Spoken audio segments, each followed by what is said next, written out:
Lucie, la sirène de Kribi. Les faits qui vont suivre m'ont été transmis par un abonné du Cameroun, voici son témoignage. L'histoire qui va suivre s'est déroulée à Kribi au Cameroun. Mon neveu et moi sommes allés passer les vacances là-bas. Nous avions l'habitude de faire des promenades au bord de la mer. Mon neveu adorait ça. Un jour, il m'a demandé la permission d'aller à la plage avec ses amis. J'ai accepté, mais j'avais un mauvais pressentiment.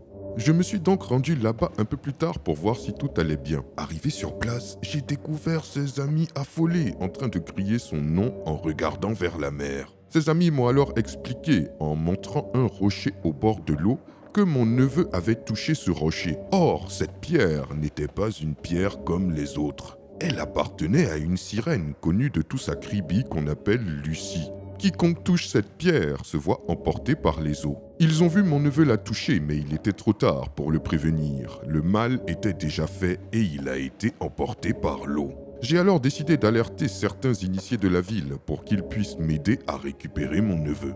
La nuit, ils ont fait un rituel près de l'eau.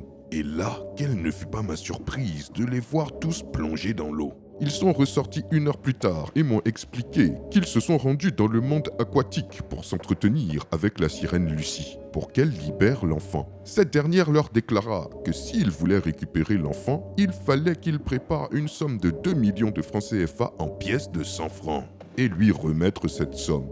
Nous avons pu le faire. Elle déclara alors qu'elle allait nous rendre l'enfant dans 3 jours. Mais malheureusement, au bout de 3 jours, rien.